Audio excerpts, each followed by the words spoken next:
Presentes, atores do Sistema Nacional de Ciência, Tecnologia e Inovação, gestores, pesquisadores, dirigentes, técnicos associados, palestrantes convidados, senhoras e senhores, bom dia. Devido às dificuldades enfrentadas ontem nas chamadas de táxi, estamos providenciando um ônibus às 17 horas com destino ao aeroporto. Senhoras e senhores, a Associação Brasileira das Instituições de Pesquisa Tecnológica e Inovação, a ABIPT, dá as boas-vindas a todos para o segundo dia do Seminário 2012 em busca da excelência na gestão. Convido para a apresentação do 6º painel o presidente do Instituto de Tecnologia do Paraná, Tecpar, e coordenador da Comissão de Estudo Especial de Gestão da ABNT, Dr. Júlio Félix, com o tema Diretrizes para Sistemas de Gestão da Pesquisa, Desenvolvimento e da Inovação NBR 16501-2011.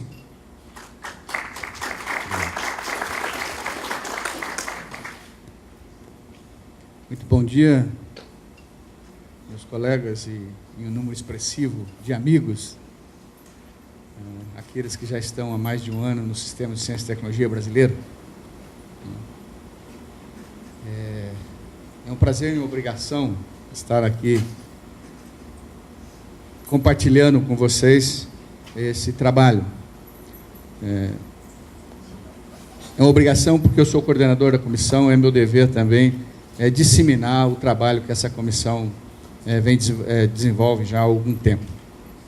É obrigação também porque sou parte da concepção, né, do programa de excelência na gestão da ABIPT, e a organização que eu presido é fundadora dessa instituição, que eu tive o prazer de presidir por dois mandatos. Então, por um lado é um compromisso e o outro é o prazer de compartilhar esse belíssimo trabalho que um expressivo número de colegas nossos participaram e concluiu uma primeira parte, que é essa primeira norma que foi publicada recentemente. Muito bem, a história ela é um pouquinho mais longa, antes de falar da própria norma. Nós estamos falando, tanto no programa Excelência em Gestão, quanto no trabalho da Comissão de Estudo, no desempenho das nossas organizações, né? Na melhoria do desempenho das nossas organizações, na melhoria dos seus resultados, seja que resultados é esse que estatutariamente temos que ter. Então, nós estamos falando de reputação corporativa. A primeira delas, nós temos que ser solventes. Essas organizações precisam ter eficácia econômica financeira. Mesmo nós, institutos de pesquisa, que na grande maioria, não tem fins lucrativos. Há uma diferença em ter eficácia econômica financeira e ter lucro. Mas precisamos ser eficazes nesse caso. Ao longo desses anos, que não são muitos, trabalhando com o Instituto de Pesquisa, essa é uma luta constante, de cabo a rabo nas nossas instituições, né? Nos mantermos acima do nível da água nas questões econômico-financeiras. Mas isso só é possível se nós tivermos competência na gestão das nossas organizações. E nós estamos nos baseando em adquirir uma competência de classe mundial via a adoção dos critérios de excelência da Fundação Nacional da Qualidade. É também parte dessa sustentabilidade das organizações, já não é de hoje, mas falamos mais hoje, é a responsabilidade social. Não há possibilidade de ser sustentável sem ter uma boa gestão da responsabilidade social da organização. Bom, mas nós somos centros, direto ou indiretamente, de pesquisa, de desenvolvimento e de inovação. Significa que nós temos que também, em especial, gerenciar adequadamente esse processo. E é onde entra o trabalho dessa comissão. Mas nós não trabalhamos, apesar de sermos alguns regionais, nós não trabalhamos mais dentro do nosso espaço regional, né? A gente não tem mais divisa, ou nunca teve, né, divisa entre estados. E também, hoje, não podemos ter fronteiras, nem para execução, para atender um cliente, e muito menos em competências. Então, a reputação corporativa tem que levar em consideração essas questões. Bom, nós somos famosos, nós brasileiros, pela criatividade, mas não somos famosos na inovação, tornar essa força, essa oportunidade em alguma coisa aceito pela sociedade, aceito pelo mercado. Então, nós temos que fazer um esforço grande nessa linha. E a comissão de estudo, a sua pretensão é poder fornecer às organizações, de maneira geral, algumas ferramentas que podem ou poderão colaborar com essa transformação. Bom, nós estamos falando de 4 dimensões sistêmicas encaixadas, né?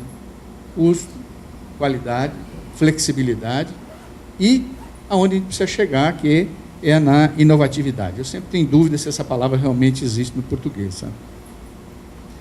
Mas mais do que desenvolver produtos, né, nós precisamos e devemos criar ambientes propícios à criatividade e à transformação da criatividade na inovação.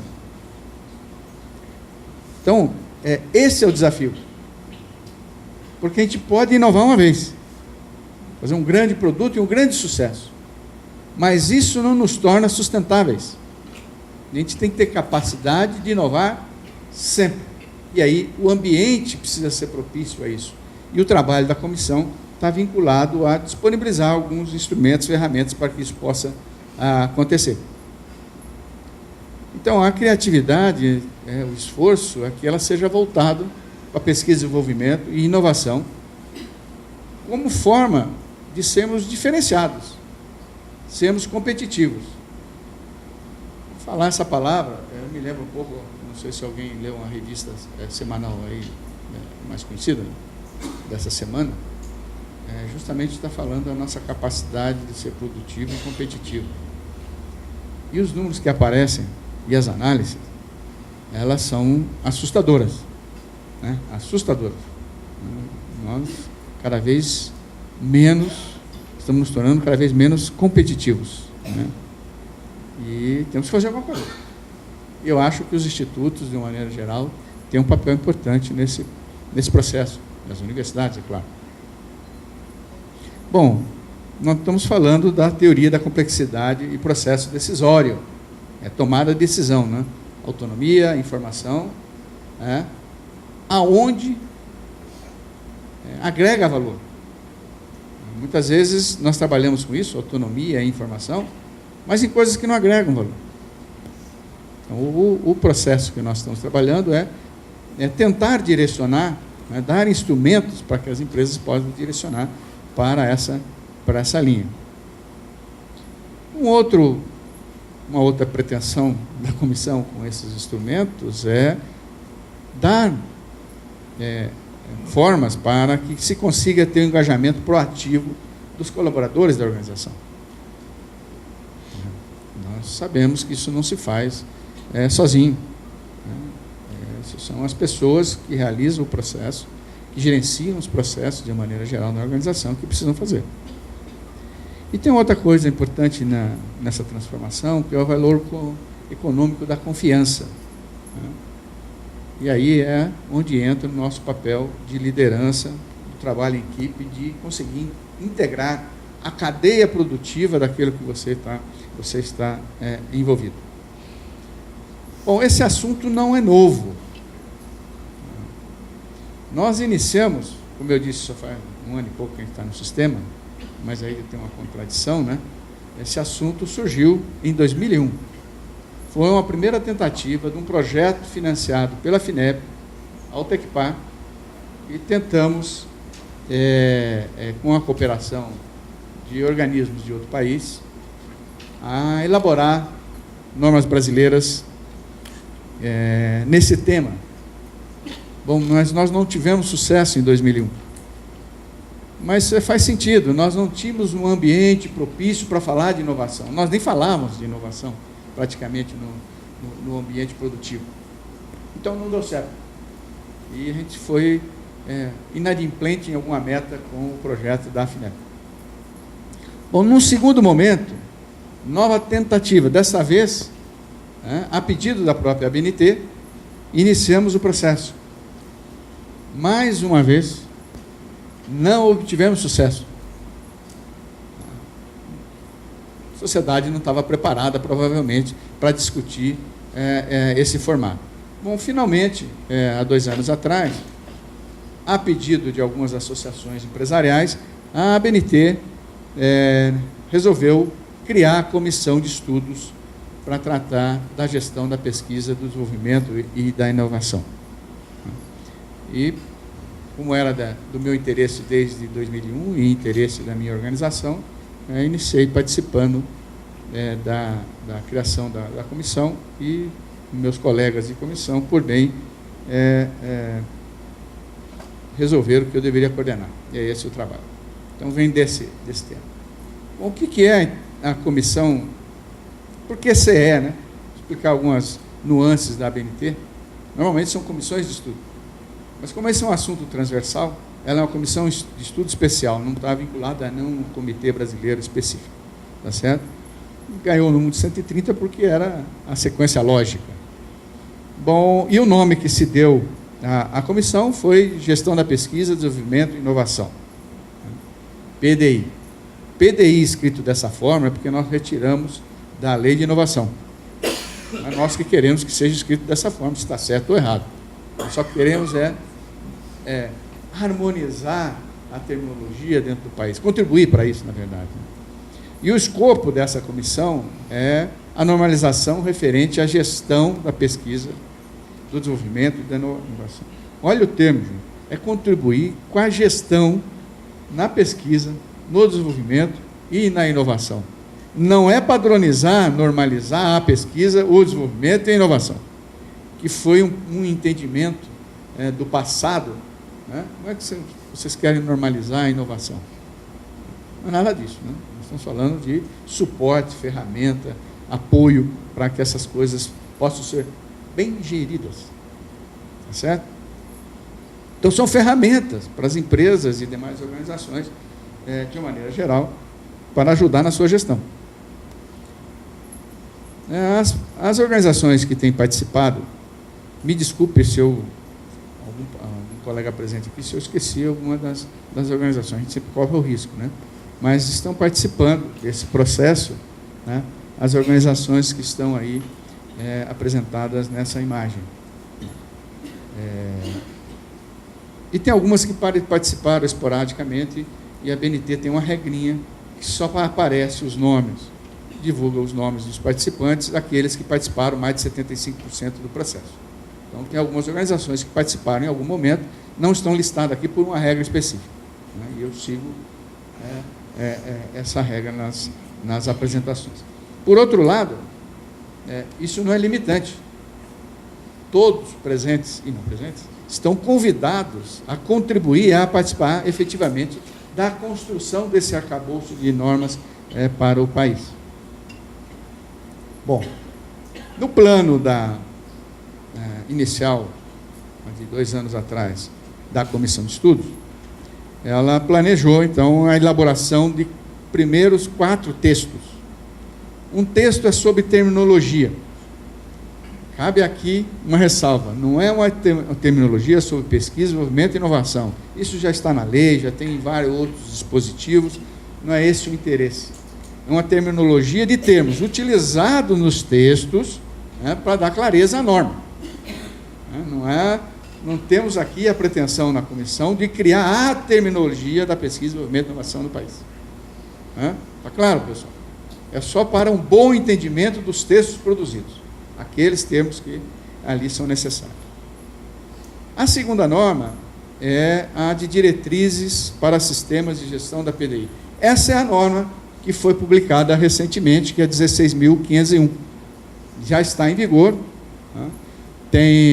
Estamos falando sobre ela aqui, tem vários lançamentos planejados para os próximos meses. Tem um em Fortaleza, tem um, acho que em Aracaju, e tem um em Curitiba, no Tecpar. Então, até maio, terão alguns eventos para lançamento desse texto, porque não adianta fazer a norma e ficar lá na gaveta da BNT. Né? Isso aqui é um instrumento para uso nas nossas instituições. Notem que o termo começa com diretrizes, um guia. Ela não é prescritiva, ela não é mandatória, né? Ela não contém requisitos. É importante entender esse processo, porque o mau entendimento disso é que causou algum desconforto ao longo desses anos, de 2001 até aqui. O mau entendimento do texto que se propunha fazer, e agora do texto já publicado. Então, não é um instrumento para ser utilizado para fins de certificação. É ferramenta de melhoria da gestão das organizações. É esse o intuito. Falaremos, então, mais à frente, um pouquinho mais detalhado sobre esse contexto. A outra norma, ela trata de diretrizes também, um guia para elaboração de projetos. Não é para gestão de projetos, é para elaboração de projetos, no contexto do trabalho da comissão, que é na pesquisa, desenvolvimento e inovação. O quarto texto, que ainda não iniciamos, é diretrizes para sistemas de gestão da vigilância tecnológica. Importante para o sucesso de organizações como a nossa, importante para a empresa de uma maneira geral, a vigilância tecnológica é uma técnica, não é uma ferramenta. E aí, concluído esse conjunto, teremos que planejar os próximos passos. A comissão não se extingue com a elaboração desses 4 textos. Bom, o primeiro texto publicado é a BNT-NBR 16.501. Então, a série 500 faz parte das normas que serão publicadas da CE 130. Então, a norma, o título é Diretrizes para Sistema de Gestão da Pesquisa, Desenvolvimento e Inovação. Bom, qual é o conceito que está por trás disso? É utilizarmos a experiência internacional, de estabelecer normas para sistemas de gestão. Então, a base deste texto são as normas internacionais, tais como Sistema de Gestão da Qualidade, não a 9001, mas sim a 9004, que são diretrizes, né? Aí normas na área de saúde, segurança no trabalho, de gestão do meio ambiente, não é mais gestão ambiental, né, que é o texto anterior, a nova norma está saindo como gestão do meio ambiente, uma nuance aí do tema, né? Responsabilidade social, ou seja, gestão da segurança, tem gestão de riscos, há várias normas, mas a base de todas elas é uma só. Tem uma norma que está sendo elaborada na ISO, eu não me lembro o número agora da norma, desculpem, que é justamente a padronização do texto base para qualquer norma de sistema de gestão. Está bastante adiantada, né? O Brasil está participando ativamente desse processo, e é isso que nós estamos usando, essa base, para fazer, que usamos para fazer a norma de sistema. Cabe aqui uma ressalva também, norma, usando as diretrizes da ISO, a elaboração de normas, e também as boas práticas de elaboração de normas da OMC, norma é uma coisa viva, né? Ela pode ser alterada a qualquer momento.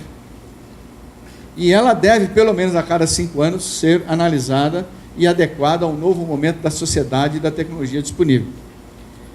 É diferente de regulamentação. Então, a norma é um instrumento vivo.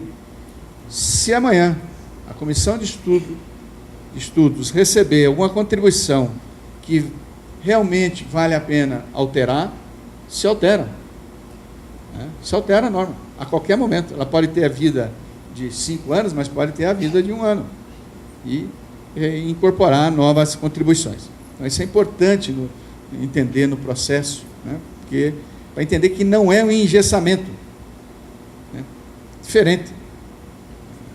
É você conhecer, disponibilizar o conhecimento que está aí vigente naquele momento. Bom, diversos países já o fizeram. A base da nossa norma, no que diz respeito ao conceito, ela é em cima das normas espanholas nesse tema, que já tem uma experiência muito longa. Mas, além de inovação da Espanha, tem um caráter diferente, né? Precisou-se desse instrumento, porque a lei de inovação ela difere no incentivo o que é PD e o que é I, né? Então, o incentivo fiscal na Espanha para PD pode chegar até 75%. Em I, no momento que aquela norma foi feita, até 15% ou 20%, algo dessa natureza. Então, eles classificam as coisas diferentes. Ok? Mas a Portugal, com base na norma espanhola, também já tem as suas normas publicadas. O México está em fase de publicar as primeiras normas. Costa Rica já publicou a primeira norma, também com base nessas outras. O Reino Unido é focado mais em projeto. A França, a Alemanha tem normas nesse. Isso é o que a gente pôde analisar até agora. Deve haver mais países. Bom, os benefícios que se espera com esse conjunto de normas é a sistematização dessa atividade de pesquisa, desenvolvimento e inovação, ou seja, aproveitar realmente o saber fazer interno das organizações. O outro é a racionalização de recursos. Como nós estamos gerenciando um sistema, nos outros já se provou, nos outros modelos, que realmente a gente racionaliza o uso dos recursos, que não são tantos, né?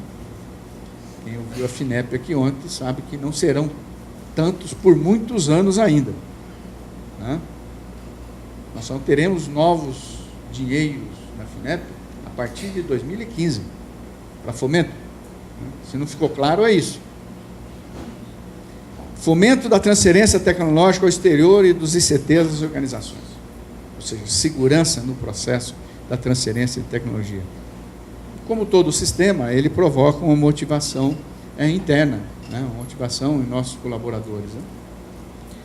E para fora, melhora a imagem da organização ao você demonstrar que você tem um sistema que gerencia esse tipo de trabalho e facilita a contratação dessa atividade de PDI pelas indústrias.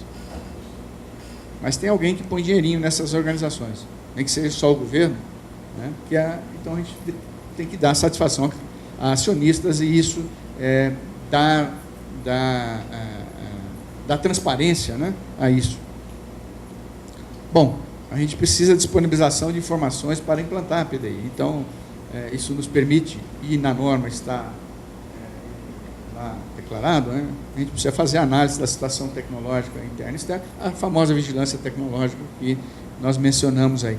É por isso que surgiu no plano a elaboração de uma norma de vigilância tecnológica, de sistema de gestão. Como fazer vigilância, né? Porque é uma das diretrizes da própria norma, né? Da definição de objetivos básicos da atividade de PDI, identificação de análises e oportunidades, todas as normas, né, de desempenho de organizações, né, falam, né, sobre ameaças e oportunidades, ou seja, nós ouvimos falar, praticamos planejamento estratégico ao longo do tempo, mas agora está muito explícita, né, essa diretriz ou esse requisito em várias normas de sistema de gestão. A seleção e gestão adequada de uma carteira de projetos. É esse, talvez, o maior ganho do texto, pelo menos na minha avaliação. Então, o objetivo dessa norma é sistematizar, é claro, é uma norma de sistema, essa atividade de PDI, contribuir para assegurar a eficiência e a eficácia e consistência, claro, com os objetivos estabelecidos pela alta direção. Lembra, a gente falou do planejamento estratégico? Contribuir para assegurar o foco, né, das atividades de PDI da organização. Veja, tudo que eu estou falando lá tem uma sequência lógica, pelo menos na minha análise, né? Nós estávamos falando lá da boa governança corporativa, né? Da eficiência e eficácia, do bom desempenho da organização. Então está aqui, é para contribuir para assegurar a sua eficiência e a sua eficácia. E o foco.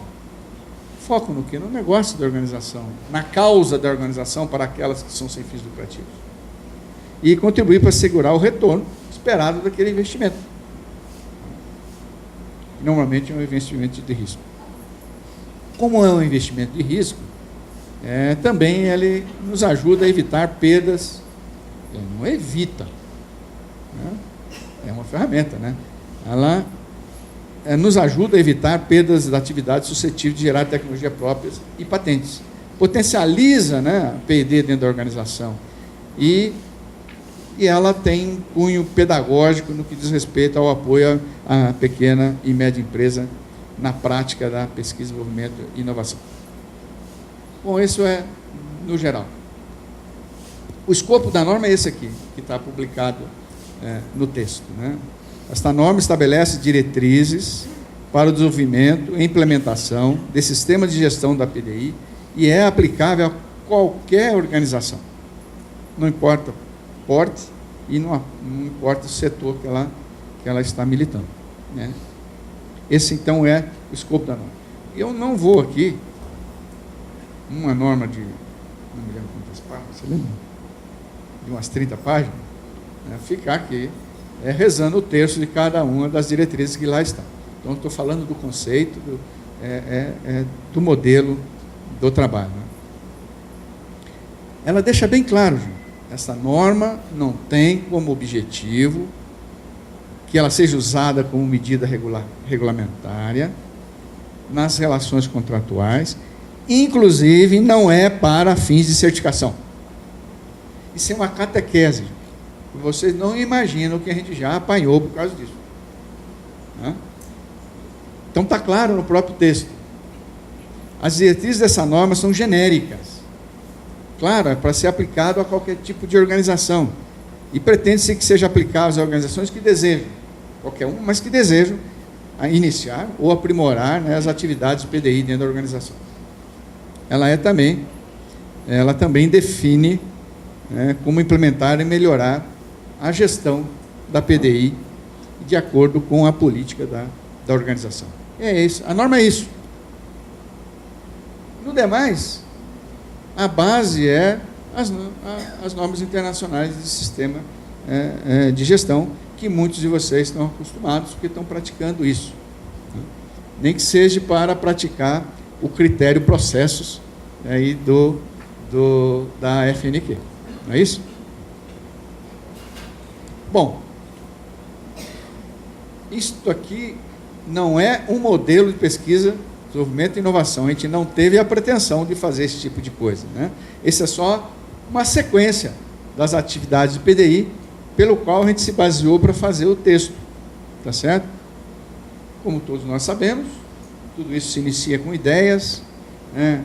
Uma análise de ambiente, oportunidades, conhecimentos disponíveis, recursos disponíveis, e com isso a gente inicia um processo de pesquisa, né, que se traduz num conhecimento científico extremamente importante. Além dessas ideias que nós mesmos captamos, né, por vigilância ou coisas dessa natureza, há a alimentação do próprio mercado, da própria sociedade, sobre seus interesses, para balizar a pesquisa dentro da organização. Bom, esse conhecimento nos propicia a trabalhar com o desenvolvimento. Esse conhecimento e mais as informações de mercado, né, nos permite trabalhar com o desenvolvimento. Nós estamos falando em tecnologia, ali no desenho, aqui vale uma ressalva.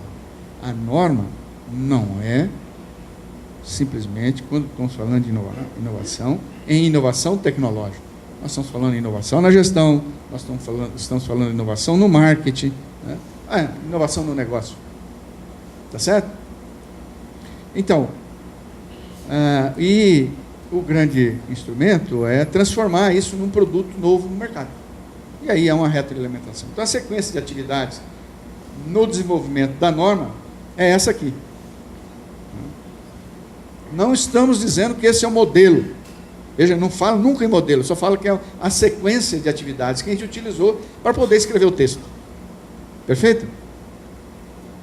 Bom, o ambiente que a gente também olhou para a elaboração da norma, além daquela sequência, é que é necessário falarmos a mesma linguagem, então precisa de uma terminologia, precisa clareza nos textos, então precisa da terminologia. Nós precisamos desenvolver ferramentas, ela é uma ferramenta, mas precisamos desenvolver ferramentas como o próprio instrumento de elaboração de projeto, vigilância tecnológica, e aí vai. E tem aí, lembra que é para gerir uma carteira de projetos, e as experiências dos projetos nos ajudam, então, a consolidar esse ambiente dentro das organizações. Está claro? Então, esse é o conteúdo e a forma da qual foi constituído cada capítulo da norma. Então, essa é a norma. Essa é a norma que está publicada. Bom, a norma ela é uma norma publicada pela Associação Brasileira de Normas Técnicas. Ela tem direitos autorais, é um texto que é disponibilizado perante um determinado pagamento.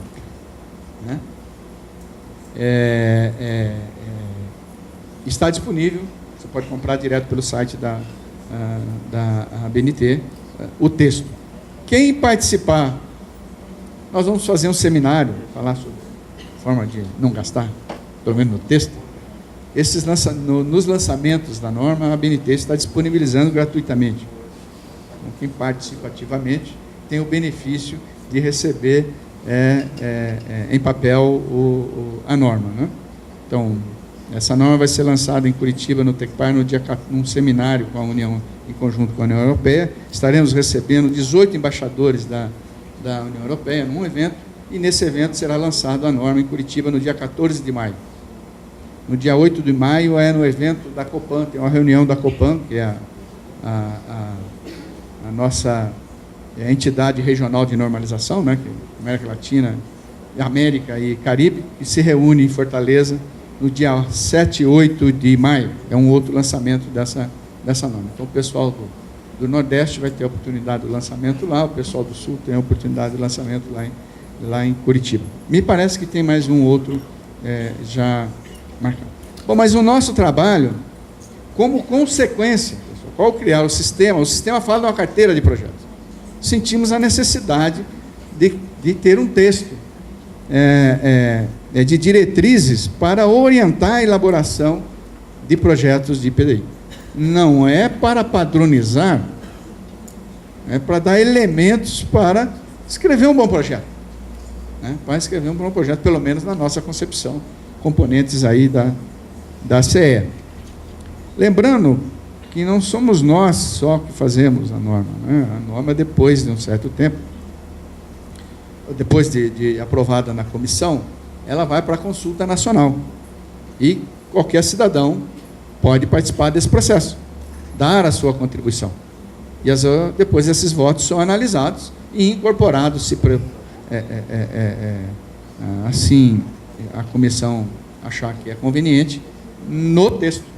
E a gente recebeu muita contribuição, extremamente relevante na consulta nacional que foi feita para essa primeira norma. Bom, vai fazer uma norma sobre projetos, mas tem tantas, Lembra, além de norma, a gente tem o PMBOK. Mas lembra, o PMBOK é para gestão de projetos. Mas a ISO também tem norma. Tem aí a ISO 10006, que é Sistema de Gestão da Qualidade. Então, são diretrizes para a gestão da qualidade em empreendimentos. Empreendimentos aqui são projetos. O que se pode caracterizar em projetos de uma maneira geral. Não sei se vocês usam esse instrumento, um grande instrumento, é a base da minha cadeira de qualidade em projeto na universidade. Nós traduzimos como diretrizes para a gestão da qualidade em empreendimentos. Mas se vocês lerem aí o texto em inglês, gerenciamento de projetos, gestão de projetos. Esse texto existe 2006 já é a sua segunda versão. Mas tem outra novidade, né? Está saindo aí, em breve, a norma ISO 21500. Também ela não fala da elaboração. Ela fala que é um guia para gerenciamento de projetos. A base dessa norma 21500 é o PMBOK. Né? É o PMBOK. Foi a base, o texto base. Né? Foi fruto dos documentos do PMI. Ok? Então, nós não estamos fazendo nada nessa linha. Não estamos tratando de gestão. Ok? Está claro, pessoal? Bom, todos aqui trabalham com projetos, tenho certeza disso. E projetos de PDI têm características muito próprias. A primeira delas, né, que é a incerteza no resultado a obter. A gente vai para uma linha, chega lá no fim, talvez a gente inove em outra coisa e não aquilo que a gente ou desenvolve, coisa que nem pensávamos que podíamos chegar. Né? E às vezes a gente não chega a lugar nenhum. Então há uma incerteza muito grande, né, no resultado a se obter de um projeto dessa natureza. Então há elevados riscos ao longo do processo de desenvolvimento. Você imagine o desenvolvimento de vacinas. Alguém trabalha nessa área aqui? Não? Ninguém levantou a mão. Então, desenvolver uma vacina, né, nova é algo em torno de 10 anos. Então você está investindo em 10 anos. Alto valor agregado, alto custo de desenvolvimento.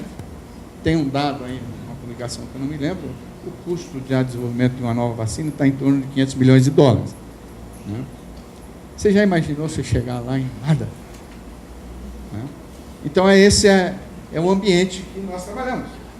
Por isso que a comissão e os que participam sentem a necessidade de contribuir com conhecimento e propiciar aí algumas ferramentas ao mercado.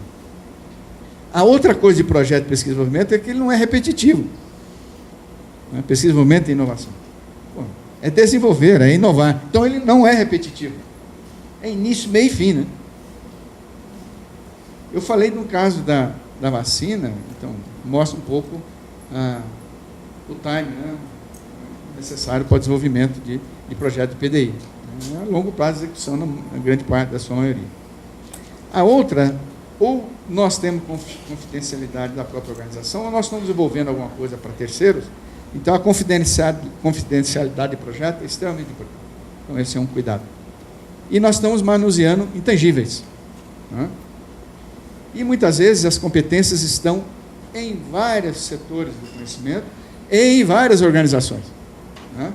Então a gente tem aí uma interdisciplinaridade muito grande. Então, a motivação para a elaboração desse texto, ela é que não existe regras e critérios únicos para definir quando um projeto é considerado PDI. Cada organização, para ela tomar a decisão, ou quando ela submete uma fonte de financiamento ou fomento, essas coisas são vistas de formas bastante distintas. Né? Então a gente tenta contribuir para reduzir essa incerteza. Existem numerosos, como eu disse aí, organismos públicos, seja dentro do país, seja organizações estrangeiras, organizações internacionais, que fomentam ou financiam e olham para o projeto de maneira bastante distinta também. Quem avalia o projeto também avalia de modo, as organizações de maneira geral, de forma diferente. Não que a gente queira padronizar, mas a gente quer dar um elementozinho aí, balizador, né, uma diretriz. Então, o objetivo da elaboração dessa norma, que está em fase final, a próxima reunião é 29 e 30, em Curitiba, estão todos convidados, e nós esperamos, lembra, nós estamos em cada texto, nós estamos já há 2 anos trabalhando em cima dele. Então, a minha expectativa é que dia 29 e 30 desse mês, nós tenhamos o texto para ir para a consulta nacional. E estão todos convidados a participar da reunião e contribuir para que tenhamos um texto que seja de interesse realmente da sociedade. Bom, então o objetivo, ou um dos objetivos, é orientar os participantes de projeto, né, a realizá-lo segundo uma norma aceita pela sociedade. Lembra, a norma é um instrumento voluntário e é feito pela sociedade. Quem está lá sentado nessa comissão foi por seus próprios recursos, dando sua hora para isso, além de gastar para estar lá presente, né? Então é uma coisa voluntária não fazer e é uma coisa voluntária não utilizar. Está certo? Isso precisa estar claro. Oi? Será, claro, será bem recebido. Bom, e é objetivo também melhorar o trabalho dos organismos que avaliam o projeto, né? Que tem grande dificuldade. Algumas agências têm muita dificuldade em avaliar. E lembra, as agências, elas se beneficiam também do voluntarismo nosso, né, para avaliar os projetos. Então a gente precisa ter pelo menos uma linha mestra aí para que facilite esse processo, né? Então, até agora o texto ele estabelece, bom, o título é esse, né? Diretrizes é um guia para a elaboração de projetos de PDI. E o escopo da norma é essa. A norma apresenta diretrizes mínimas. Você está claro, né? Diretrizes mínimas, né, do que é um projeto de PDI. O que um projeto de PDI necessita contemplar para ser considerado como tal. Não se trata apenas de estabelecer um formato de redação de projeto. Não é esse o intuito. Todas as diretrizes são aplicáveis também a qualquer tipo de organização. Esse é o texto que está em andamento. Mais uma vez, para deixar claro, não é função da comissão de estudo, não é desejo da comissão de estudo a indução de programa de certificação. Não é desejo da comissão a criação de mercado de certificação, como muitas vezes já foi dito. Então, ultrapassar as limitações desse processo. Uma coisa é a ferramenta de auxílio para a condução da atividade, que é o que a gente está trabalhando. Outra coisa é a dinâmica da inovação que nós estamos nos metendo, né? Então, é uma coisa muito mais ampla, mais complexa. A gente só está aqui, olha, está aqui uma contribuição para o melhor desempenho na gestão dessa carteira de projeto ou na elaboração do projeto. Esse é o contexto do trabalho. Ok? Muito bem, gente. Era o que eu tinha para apresentar a vocês. Espero que a gente possa agora dialogar. Se eu não conseguir responder, tem mais gente da comissão aqui, vai me socorrer. As questões que não ficaram claras para cada um. Ok? Obrigado pela atenção.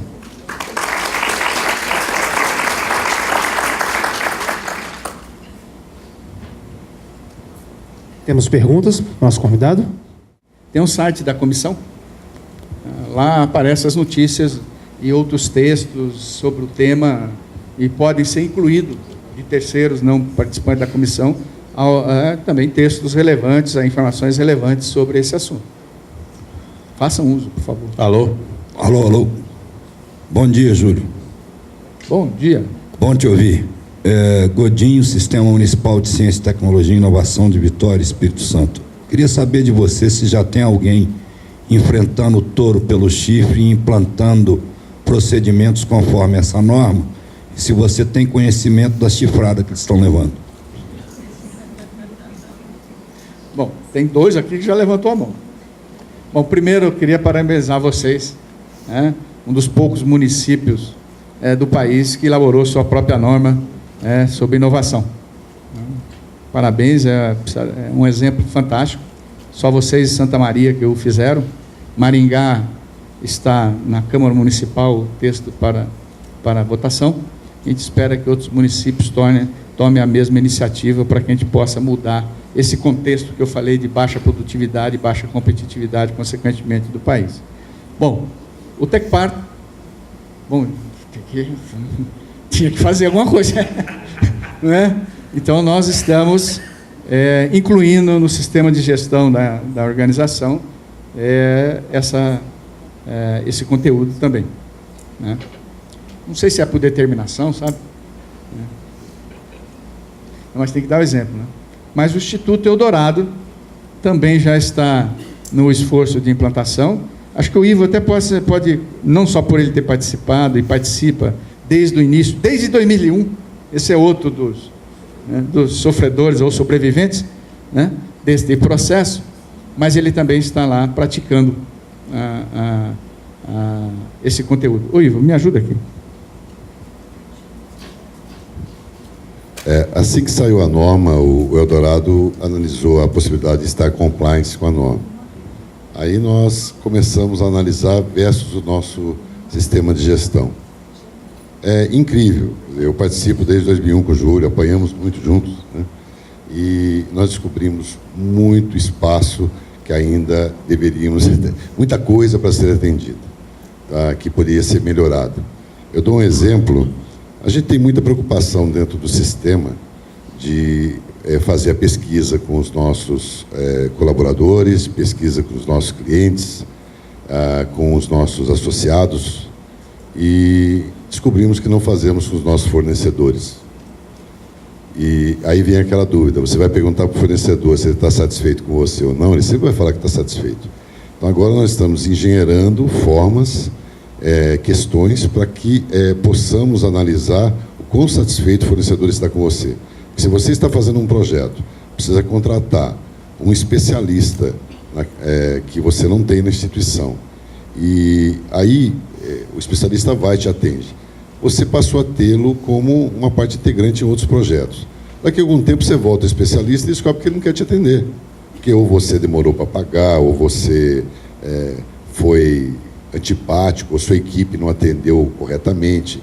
E é uma coisa que ninguém se preocupa. Eu estou para ver, não conheço ninguém que tenha pesquisa de satisfação dos fornecedores. E a norma dá esse espaço, tá? E a gente resolveu caminhar por aí. A parte de propriedade intelectual também, todo mundo cuida disso com a maior atenção. Agora, nós desenvolvemos muito software e usamos componentes, tá? E nós colocamos um filtro a mais para analisar se esses componentes que nós utilizamos no software têm um registro, tá?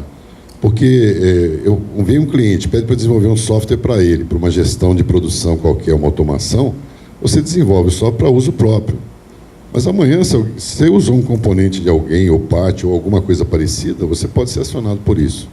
Então, são cuidados que a norma faz com que... Ela não exige nada, ela abre a mente, né, para você olhar para esses pontos. Tá? Então, está sendo gratificante. A gente começou agora, em final de janeiro, início de fevereiro, e até final de março a gente entende que vai estar totalmente adequado.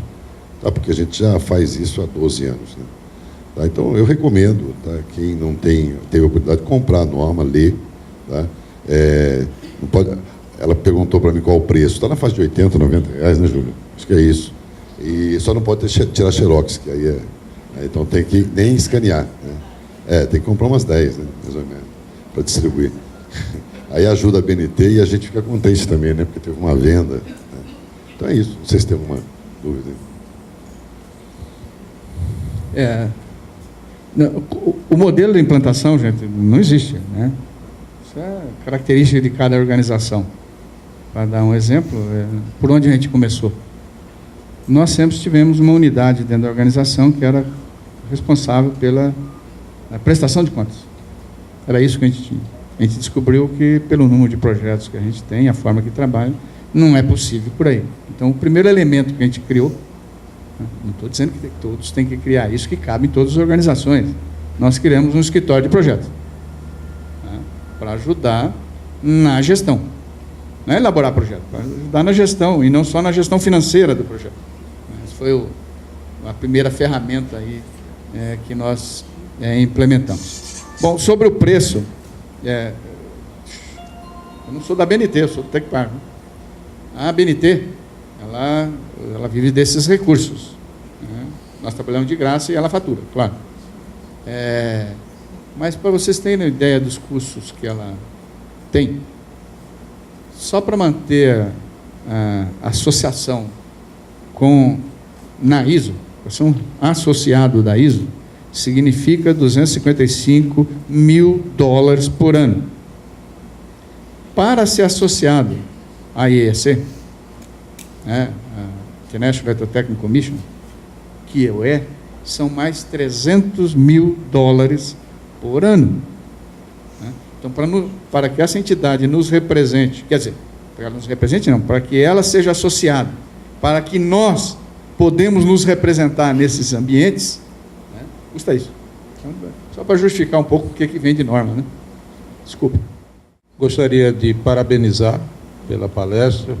Vindo lá do Paraná, realmente é um estado que está na vanguarda aí em várias áreas de conhecimimo, né? Então não me surpreende. O Tecpar tem toda uma história, né, que eu conheço. Eu gostaria só de que você falasse ou se pudesse talvez desenvolver melhor na norma a questão de distinguir realmente o que é um projeto de pesquisa, desenvolvimento tecnológico e inovação. Nós fizemos um levantamento lá na ANA e a maior dificuldade que nós tivemos inicialmente foi justamente isso, que puseram uma série de temas, uma série de ações que não eram propriamente pesquisa, eram estudos, eram consultorias e tal. Então, eu acho que é importante que haja na norma, e se você puder explicitar mais um pouquinho, é importante para o público aqui, que é como distinguir realmente quais as características realmente de um projeto na área de PDI. Obrigado, viu? Espero que você esteja lá no Dia Mundial da Água, né? Vamos fazer um evento lá em Curitiba, né? O evento brasileiro lá em Curitiba.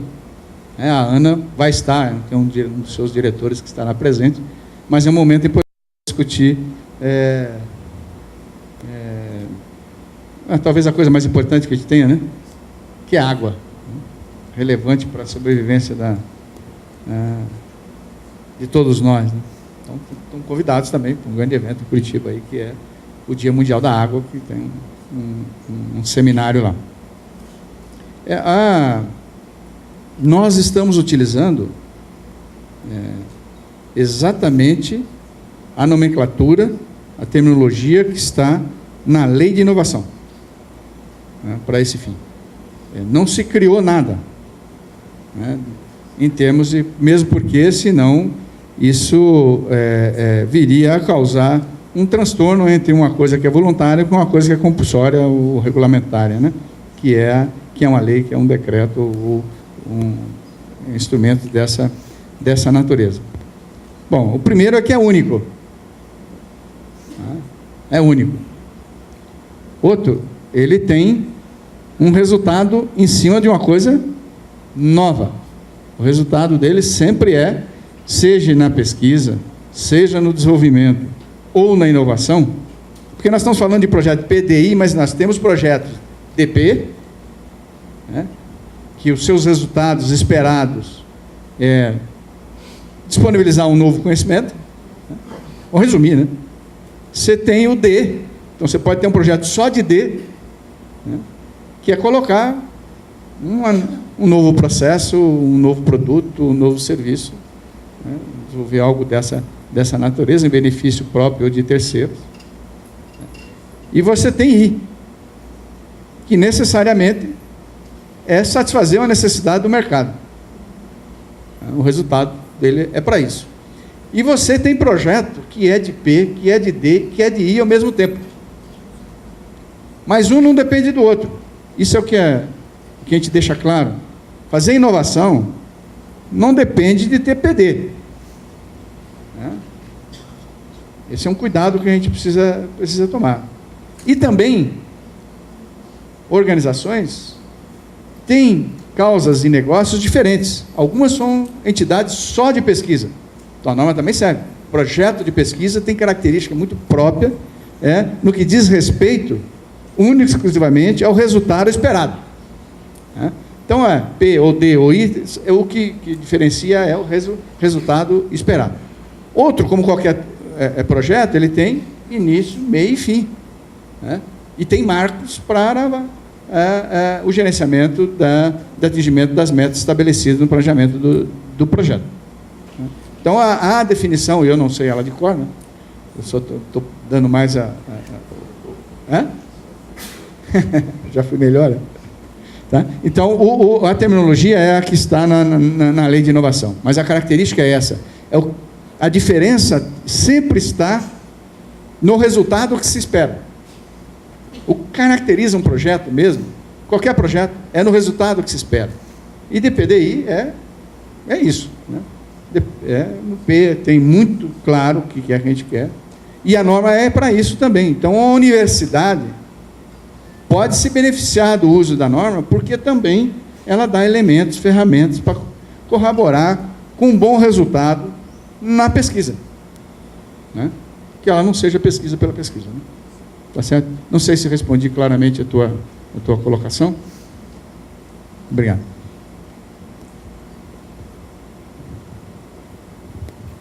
Muito bem. Não tem mais perguntas. Agradeço muito a atenção de vocês, né? E nos vemos dia 29 e 30 na reunião da Comissão de Estudos lá em Curitiba.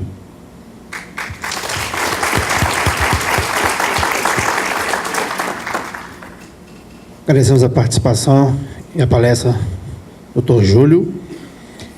E, senhoras e senhores, faremos agora um intervalo de 20 minutos para um coffee break no saguão deste auditório e retomaremos o seminário logo em seguida. Muito obrigado.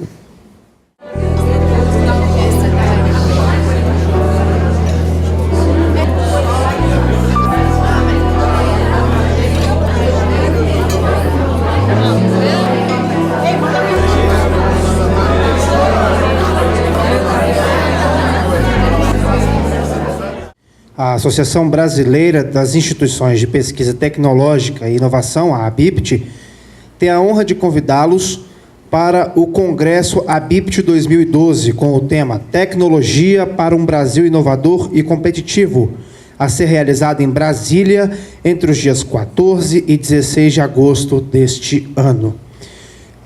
Para informá-los que quem tiver interesse em realizar a inscrição até o dia 31 de março, terá desconto de 20%.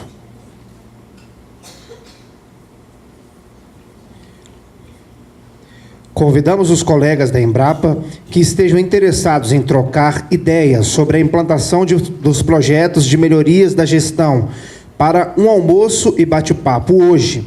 Vamos nos reunir na saída para o almoço e a ideia seria de almoçarmos na Embrapa sede. Retornamos nossas atividades com o 7º painel, com a apresentação das boas práticas de gestão identificadas no processo de avaliação no Programa da Excelência na Gestão do Ciclo 2011, Critérios 1. Convido agora o Centro de Pesquisa e Desenvolvimento Leopoldo Américo Miguel de Melo, SEMPES Petrobras, do Rio de Janeiro, para apresentar o critério 1.1 do modelo FNQ 1000 pontos. O palestrante será o senhor José Eduardo de Oliveira Feijó.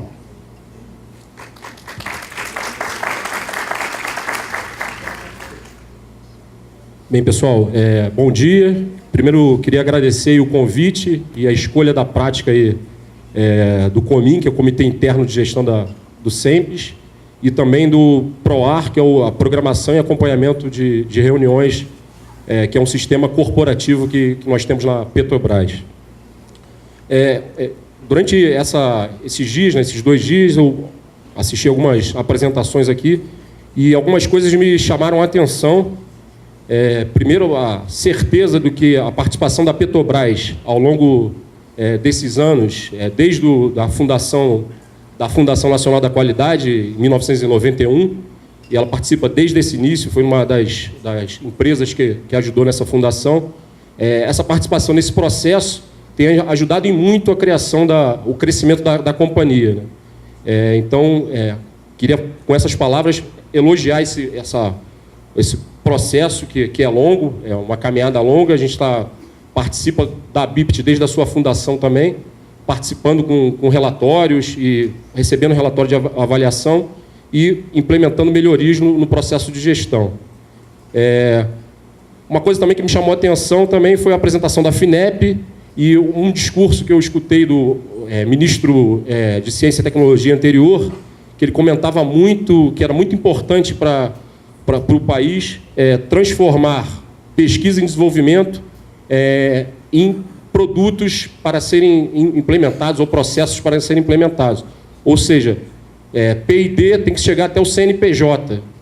ou seja, transformar tudo que a gente consegue criar no centro de pesquisa em um produto para ser utilizado. Não adianta você ter patentes se elas não são aplicadas no dia a dia, se não tem retornos financeiros para as empresas e organizações.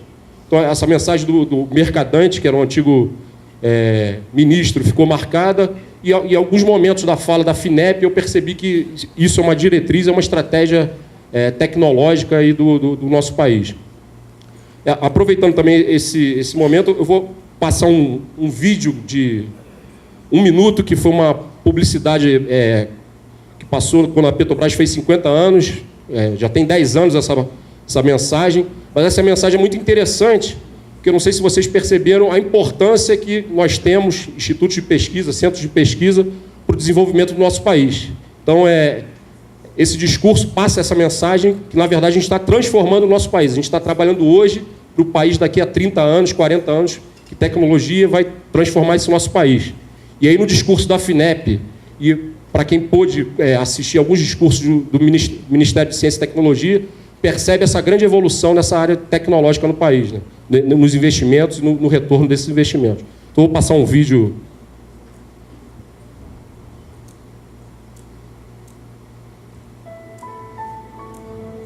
A gente tem como característica trabalhar com inusitado, colocar muita criatividade em cima, e o que para nós não é muito difícil, para nós brasileiros, porque isso está no nosso sangue. A gente não está aqui só fazendo robô, a gente não está aqui só fazendo equipamento para resolver problemas. A gente está aqui construindo o nosso país, né? Petrobras, 50 anos. A gente construiu esse sonho. Uma mensagem curta só, mas eu acho que o papel, a importância dos centros de pesquisa, dos institutos de pesquisa, nessa pequena publicidade da Petrobras também ajuda a todo mundo está transformando o nosso país. Vou começar aqui agora, só um segundinho aqui.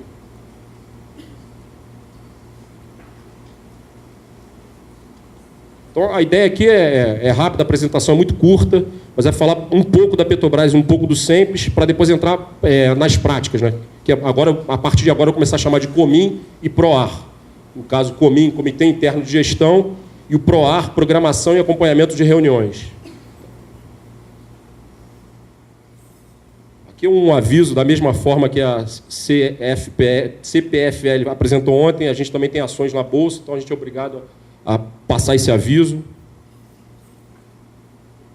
E aí, a gente começa aqui, primeiro, falando um pouco da Petrobras, dos resultados da Petrobras ao longo dessa última década. Primeiro, falando das reservas provadas de petróleo. A gente teve um crescimento nessa última década, foi multiplicado por 1,6 em termos de reservas. Enquanto as outras companhias do mundo têm tido uma redução, a Petrobras, uma empresa feita de brasileiros, consegue aumentar suas reservas provadas em 1,6. Também em questão de produção, a produção brasileira de petróleo teve um crescimento muito interessante, ela foi multiplicada por 1,5, então a gente passou de 1,7 milhões de barris por dia para 2,6 milhões de barris de óleos por dia. Um outro dado importante também ao longo desses 10 anos aí de Petrobras é a questão das receitas da Petrobras, que nos últimos 10 anos também teve um crescimento de 4,3 vezes. E o lucro da Petrobras também, nos últimos 10 anos, cresceu 5 vezes. E mais um dado também que é importante, o valor de mercado da companhia saltou de 24 bilhões de dólares para 174 bilhões de dólares. Agora eu entro um pouco na apresentação do organograma da companhia, só para a gente entender onde está o SEMPES nessa história da companhia. O SEMPES, a Petrobras, tem algumas gerências executivas que são ligadas à nossa presidenta, que é a Graça, e a gente tem algumas diretorias. Uma diretoria financeira, uma diretoria de exploração e produção, uma diretoria de engenharia, tecnologia e materiais. Nessa diretoria, o SEMPES está ligado a essa diretoria. A gente tem uma diretoria de abastecimento, uma diretoria de gás e energia, uma corporativa e serviços e uma diretoria internacional. Então, como eu falei, o SEMPES está dentro da diretoria de engenharia, tecnologia e materiais. Agora, descendo o nível, entrando no SEMPES, propriamente dito, o SEMPES é formado por um gerente executivo, né, no comando, e ele tem subordinado a ele gerentes gerais, e tem 2 gerências de staff, uma ligada à SMS, Segurança, Meio Ambiente e Saúde, e uma de RH, de Recursos Humanos. As gerências gerais são focadas, uma em P&D em Geociências, uma outra em P&D em Geoengenharia e Engenharia de Poço, uma outra em P&D em Engenharia de Produção, uma engenharia básica de exploração e produção, uma área de P&D em abastecimento e biocombustíveis, uma área de P&D em gás, energia e desenvolvimento sustentável, uma engenharia básica para atender essas outras 2 gerências de P&D, que é abastecimento, gás e energia, e uma área de gestão tecnológica que cuida dos processos de gestão e dão suporte ao gerente executivo na sua condução. Eu trabalho na gestão tecnológica, numa gerência que é chamada de Organização, Desempenho e Gestão. Continuando um pouco, explorando um pouco o SEMPES, que é interessante passar esses dados, não sei se vocês têm a oportunidade, de repente, alguma apresentação do gerente executivo do SEMPES, quando ele vai em alguns institutos apresentar o SEMPES. A gente tem tido um crescimento muito grande de investimento em P&D. Para se ter uma ideia, a média de investimento em P&D entre 2001 e 2003 era de 160 milhões de dólares. A gente pulou para uma média entre 2009 e 2011 de 905 milhões de dólares. Um outro dado importante também, que aponta até uma mudança, e é uma fala que o gerente executivo fala constantemente, é que o SEMPES deixou de ser um centro de pesquisas para ser uma rede de centros de pesquisa. Eu não sei se está aqui nessa apresentação, mas em algumas apresentações institucionais a gente apresenta. Para cada pesquisador do SEMPES, a gente tem 15 pesquisadores externos trabalhando junto com o SEMPES. Então, a ideia, agora entrando um pouco em critérios de excelência, se você pegar os fundamentos, e se você olhar a Petrobras, vários fundamentos de excelência a Petrobras tem. E o SEMPES também está buscando, como uma unidade, buscar essa excelência. E tem algumas coisas que a gente percebe claramente no dia a dia do SEMPES, um fundamento de desenvolvimento de parcerias. Então, tem sido uma estratégia tecnológica da companhia, e o SEMPES está correndo para atingir essa estratégia. Eu vou apresentar alguns dados aqui muito interessantes para vocês ficarem sabendo, antes de falar as práticas. São mais uns 3 slides e a gente acaba essa institucional e fala da prática, tá? Só para não...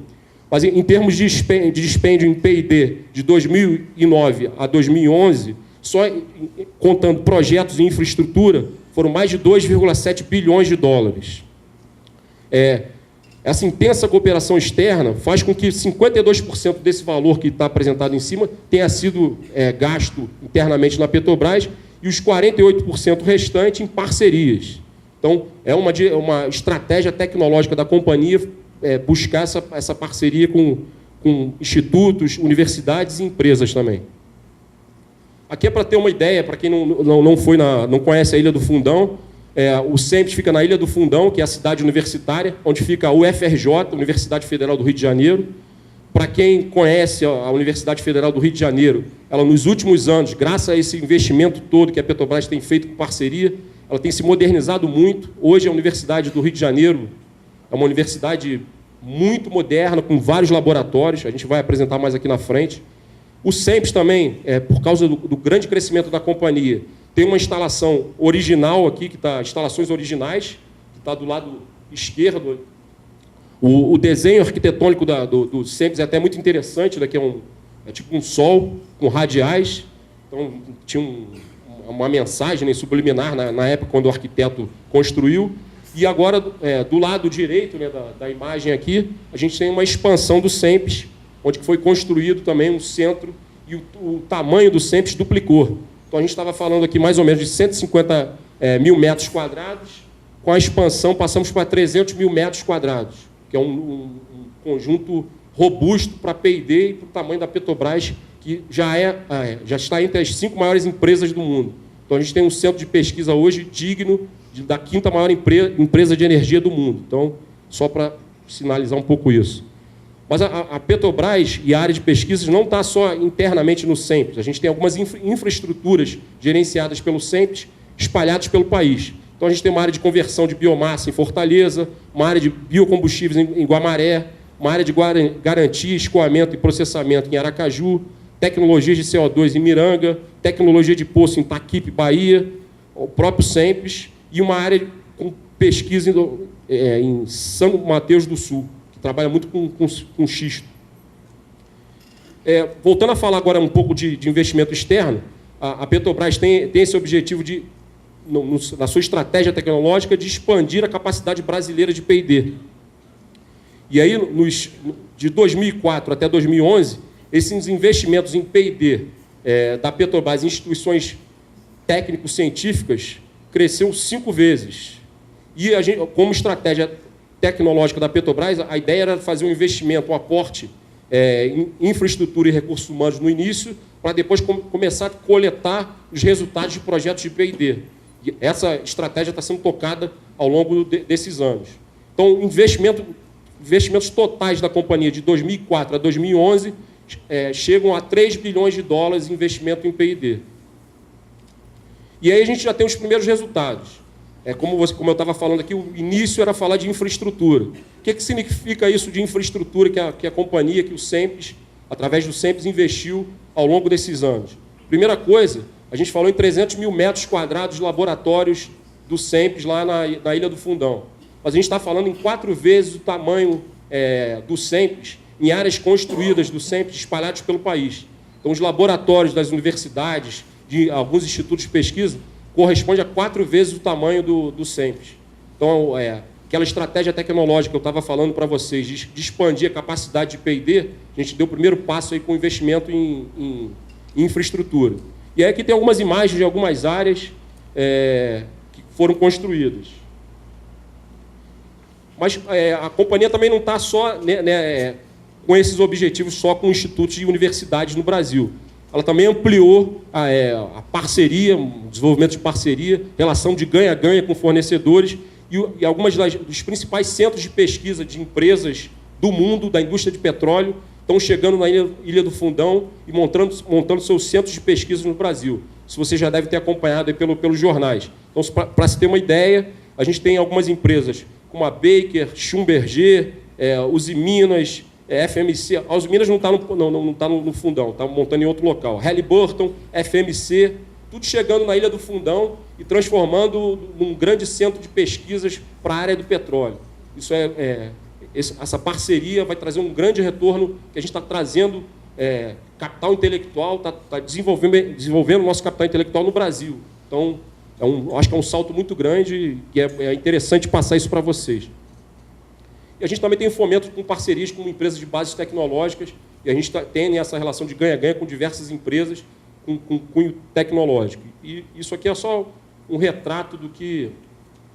E aí a gente já deu esse institucional do SEMPES e da Petrobras, aí eu vou falar finalmente da prática. Eu esqueci de falar quando eu apresentei o organograma da Petrobras, são, se não me engano, 8 gerentes gerais e um gerente executivo.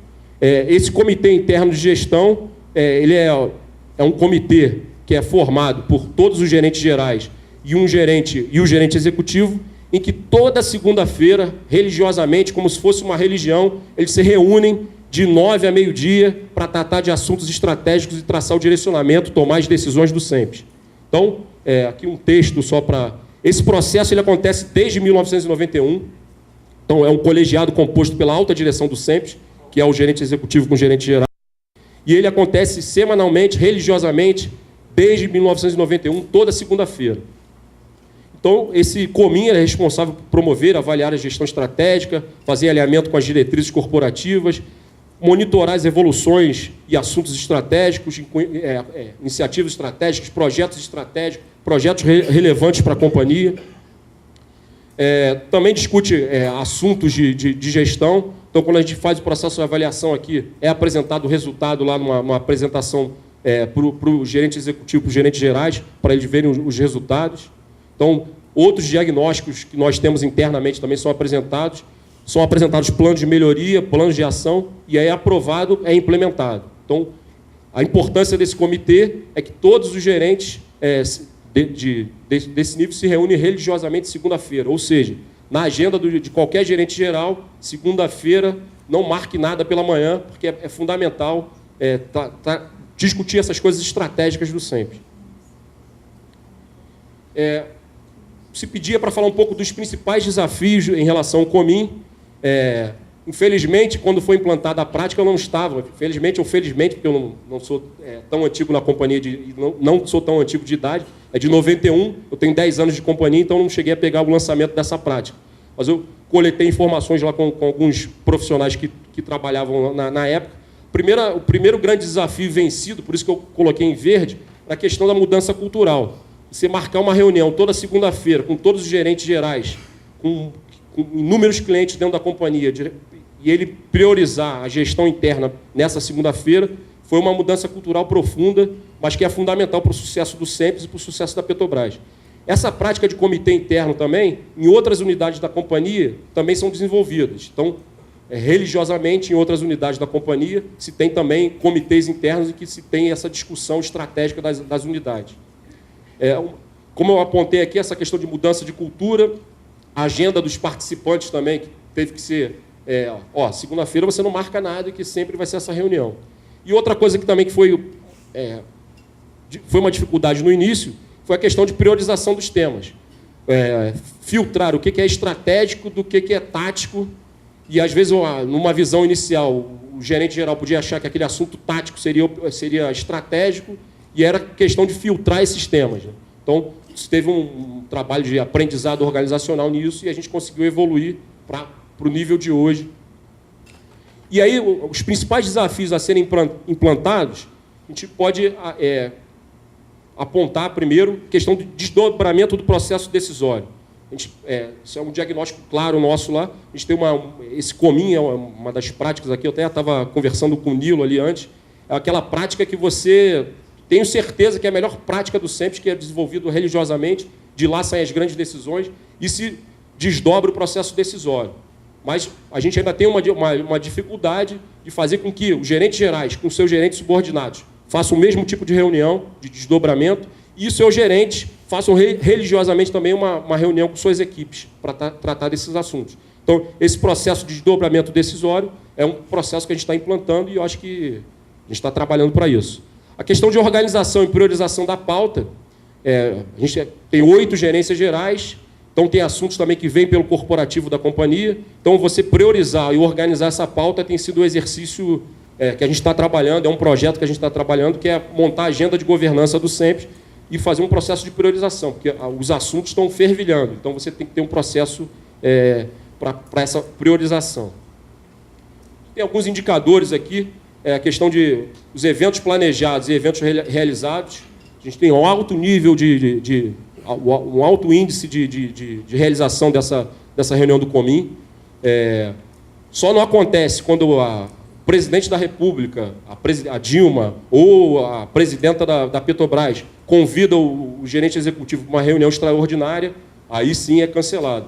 Só em alguns casos o Comim é cancelado, em nível hierárquico acima, acaba sendo cancelado. Então, a gente tem um índice de realização ao longo desses anos altíssimo, mais de 90%, e aqui colocando como planejado todas as segundas-feiras. Porque às vezes a gente tem um caso de feriados encaixados numa terça-feira, quarta-feira, que acaba não acontecendo essa reunião. Mas o índice de realização é altíssimo. Outra coisa também que é interessante também, as tarefas delegadas e encerradas, 90% são encerradas no prazo. Então tem um processo de delegação para o gerente geral subordinado quando vai uma ação para ele, e essa tarefa geralmente é encerrada no prazo e tem um grande nível de execução. Então, basicamente, essa foi a primeira prática. A segunda prática, na verdade, é um sistema, que eu acho um sistema bem interessante, está incorporado em toda a companhia, e uma das melhorias que foi implantada no Comim também foi a utilização desse sistema, que é um programa de acompanhamento de reuniões, que é o PROAR. E aí, o que consiste esse PROAR? Na verdade, é um sistema que está integrado com o nosso sistema de e-mail, né, que é o Lotus Notes, lá no caso da Petrobras, em que você consegue programar reuniões, enviar pautas preliminarmente com assuntos, se tem um material que tem que ser lido preliminarmente para a reunião, você pode mandar junto com a pauta, você já reserva a sala, a própria pessoa que recebe o convite para a reunião aceita ou recusa ou delega a reunião, então você faz um primeiro gerenciamento das reuniões de cada funcionário da companhia. Então, a primeira questão é a questão da organização da pauta, do envio de convites, reserva de salas, cada indivíduo colocar na sua agenda. Depois tem a fase de preparação da reunião, que é esse envio de materiais prévios, que pode ser feito durante a pauta. Durante a convocação da reunião, você pode incluir assuntos na pauta também, o sistema permite isso. Depois tem a execução isso serve para qualquer tipo de reunião da companhia. Também é utilizado no Comim. Durante a execução da reunião, você elabora, se você quiser fazer simultaneamente, pode ser feito, elabora a ata de reunião, na verdade, a minuta da ata da reunião, encaminha para os participantes da reunião e até para pessoas que não estavam presentes, você escolhe para quem você quer mandar. E essas pessoas têm um prazo para comentar a minuta, para ver se concordam, se tem alguma coisa que acho que não ficou muito claro. E isso tudo eletronicamente é feito dessa forma. E outra coisa que é importante também, você registra as tarefas e decisões nessa ata. Então, se eu tenho uma ação a ser feita por uma gerência geral, por um indivíduo de uma gerência, você encaminha aquela tarefa e aquela tarefa você consegue fazer um sistema de monitoramento, de acompanhamento se a tarefa está sendo realizada ou não, se está atrasada. E aí você tem como fazer um gerenciamento disso. Outra coisa que é importante também, quando você encerra a tarefa é encerrada, o indivíduo que fez a tarefa comunica que encerrou e bota algum comentário nessa tarefa. A pessoa que delegou a tarefa, o coordenador, geralmente tem um coordenador da reunião, ele pode verificar a eficácia daquela tarefa que foi feita. Se a tarefa foi realizada com baixa qualidade, se foi encomendada alguma coisa mais operacional, uma planilha de análise, e a planilha não está de acordo, e, no caso, o Feijó fez uma planilha e botou lá que está encerrado. O gerente pega aquela planilha que não concorda, o coordenador da reunião apresenta para o gerente e fala, está de baixa qualidade. Aquela tarefa pode ser retornada e volta como uma obrigação. E é uma coisa que também que funciona, tudo isso funciona através de workflow também, então tarefas atrasadas, cada pessoa que fica devendo tarefa que vai recebendo e-mails toda hora, você está atrasado com a tarefa, você está atrasado com a tarefa. Ou seja, você acaba com a tarefa, encerra essa tarefa, ou você vai ficar cheio de e-mails recebendo avisos, fora a cobrança da instância superior que vai estar cobrando essa ação. Então, basicamente, aqui um texto também para explicar, não sei se eu falei tudo, mas acho que está... É um sistema corporativo desenvolvido na Petrobras que gerencia todas as informações relacionadas às reuniões realizadas na empresa. Criado no ambiente Lotus Notes, o que ele faz? Agenda, reserva de salas, correio eletrônico, pautas, atas, agendamento de tarefas, entre outras funcionalidades. Aqui um pouquinho da carinha, ele vem com vários ícones. A carinha inicial é aquela que eu tinha mostrado aqui. Isso é a tela cheia. Na verdade, isso aqui aparece no próprio Lotus Notes, abre essa caixinha. Cada unidade da companhia apresenta, pode ter o seu PROAR, ou seja, isso aqui é classificado por unidade. Então, o SEMPES tem um PROAR dele, em que todas as reuniões do SEMPES ficam registradas ali. Uma coisa que é importante também, que eu esqueci de falar, e no Comim também, que é a reunião de mais alto nível dentro do SEMPES, é um processo, tanto a utilização do PROAR também veio ajudar nisso. Gera um nível de transparência na gestão absurdo, porque qualquer pessoa dentro do SEMPES pode acessar a ata da reunião e acompanhar a reunião, saber o que aconteceu, o que foi discutido. Claro que tem alguns assuntos que são reservados, que entra de forma restrita no item da ata, mas você tem todos os assuntos. Então, você acompanha o dia a dia da gerência geral com o seu gerente executivo nas tomadas de decisão. E você consegue acessar as apresentações que são feitas para o alto nível da gerência. Esse sistema, como eu estava falando, ele é disponível também para toda a companhia, várias unidades têm o seu PROAR, e aí todas as reuniões são classificadas pela estrutura organizacional. Então, no caso do SEMPES, a gente tem SEMPES, aparece a do Comim, a minha gerência, que é GTEC, que é a gestão tecnológica, que é a sigla, tem todas as reuniões do gerente geral com o seu gerente. O da minha gerência, que é a GTEC ODG, também tem um campo lá que você vê todas as reuniões, e lá você consegue acompanhar todas as atas, tarefas. Então, possibilita um desdobramento do processo decisório, e isso que a gente está tentando agora implementar e fazer processos mais de avaliação para garantir que o desdobramento ocorra e que o retorno, às vezes, retorne também para se comunicar para a alta direção. Aqui, de novo, uma carinha, o momento quando está em elaboração, programada, quando a reunião é aprovada, tem algumas visões, né? Quando a tarefa está pendente, você consegue ver verificações de eficácia não analisadas. A carinha da agenda, como é que funciona, você recebe convite, entra já no dia da tua agenda. A questão da tarefa, o coordenador da reunião, quando delega a tarefa, ele pode determinar uma data ou botar dias corridos, e aí se dá para se fazer um monitoramento dessas tarefas.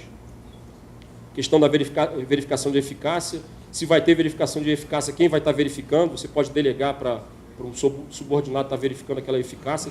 Se o gerente tem um assistente, pode delegar aquele assistente para fazer a verificação de eficácia.